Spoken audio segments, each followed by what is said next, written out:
The man accused of murdering his cousin with a crossbow spent the entire day on the witness stand, crying, pleading, and apologizing. She immediately collapsed in my hands. She was dead. She died right there on the spot.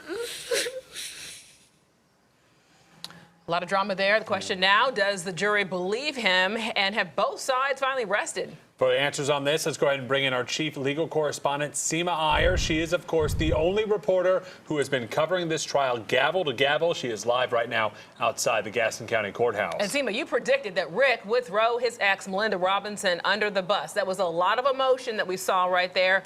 Were you right? Did he? I hate to say I told you so, but unfortunately I was right. And really, it was not pleasant to watch. There were three main ways how Rick threw Melinda Robinson under the bus. Number one, he started off his testimony saying their relationship was, quote, like a roller coaster. He also said that he worked as a technician for a mechanical engineering company. He would travel a lot, and when he was working, he wasn't doing drugs. But when they were together, they were doing drugs, again, quote, constantly. So he blamed her for the drugs. The second thing he blamed her for was dumping the body, Joyce's body, into Lake Wylie. And this shocked everybody in the courtroom. We had no idea this was coming. He basically said that he was already outside of Joyce's vehicle, which he admitted to driving to the lake. He was outside the vehicle. He was going towards his truck. And then Melinda Robinson said she forgot something in the car. She got into Joyce's car, put the umbrella that was later recovered on the gas, and then that's how the car ended up in the lake. He said that he had no idea that it was going in the lake, and he almost gave the impression that he heard something.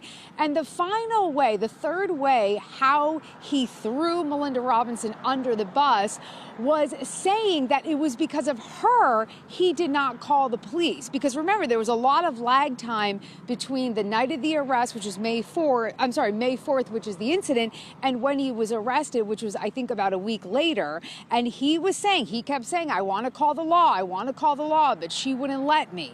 So now I want you to watch. This is James Michael Rick at the end of his direct examination with his lawyer, and we'll talk about it on the other side. Mr. Rick, did you have the intent to kill Melinda Robinson on the Saturday night, Sunday morning, back in May of 2019? Me and Melinda Robinson? No, sir, I did not.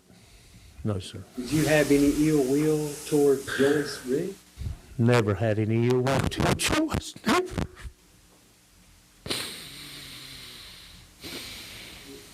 Is what happened out there on the hillside, was it an accident? Yes, sir, it was just a freak accident. It should have never happened. It was a freak accident, that's all it was. And we panicked, we made a mistake. We were not in sound mind and we made a mistake. We should have called the law. But it was an accident. Nobody was intentionally doing anything to harm anybody. So did you hear how he kept saying the words we? He keeps him and Melinda in the same boat when it comes to fault for Joyce Rick's death, guys. All right, so Seema, that was that was the defense there. Let's talk about cross-examination. Did the prosecution rattle him at all? Was he able to stick to his story? Okay, this is one thing I do not understand about this trial. Every witness, from Larry Hambrick to Melinda Robinson to now the defendant, they seem to get very loud on cross-examination. On direct examination, they speak like human beings, but on cross, everybody seems to just drive the volume up. And no, the prosecution did not rattle him, because you can't ask questions like, just admit it, isn't it true that you did it? Nobody's going to say yes to that. Everybody watches Law and Order. But there is something specific that he did do that gives me a little bit of a tell. So watch this and we'll talk about it on the other side. As I'm walking, the cross was up in the air like this, and I'm walking toward him, and I'm not going down an incline. As I get to the bottom, I stumble forward like this, and my knee actually hits the stock of the crossbow.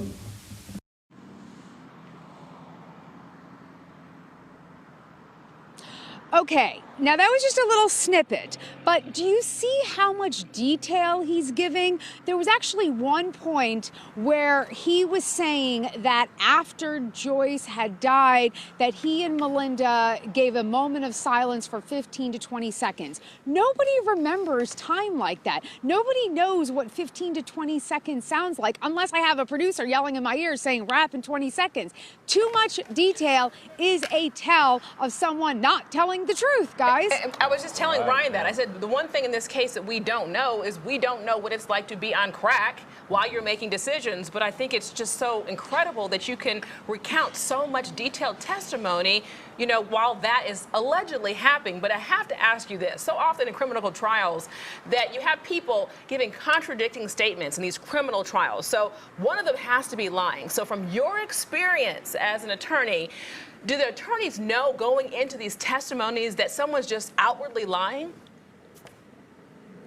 Okay, you can think your client's lying, but unless you know your client's lying, and when I say no, I'm not saying facts, I'm not saying looking at the evidence. If your client says to you, I'm going to take the stand and I'm going to lie, then our obligation as an officer of the court and as a licensed attorney and under the ethics rules, it says that we have to question the client in a narrative form, meaning you would just say to the person, do you have something to say? And that is it. The lawyer cannot ask any more questions. That's what's called a narrative. But in this case, Mr. Hoyle, the defense attorney, is not doing that. He is asking him questions. What happened next? Where did you go next? What happened? What did she say? So there's no indication in this case that Mr. Hoyle, the defense attorney, knows his client is lying. He may think he's lying. I may think he's lying, but we have no proof of that. So really, at the end of the day, this is up to the jury,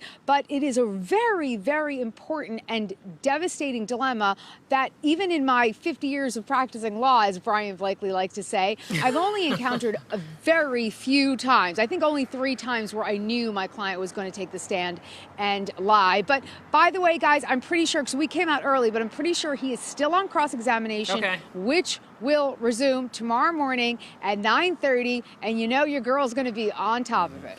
And you know I'll probably be calling you tonight and getting more detail from you. So take my call, Seema. You never sleep. You never sleep. Thanks so much. I appreciate it. But, you know, I will tell you this, though, Seema, while I have you. That testimony was very hard to watch. I mean, it really was. I know there was definitely a personality change there with Cross, but that was very emotional there to be able to see that. Very hard to watch there. Thank you for all the great work you do. We'll see you tomorrow.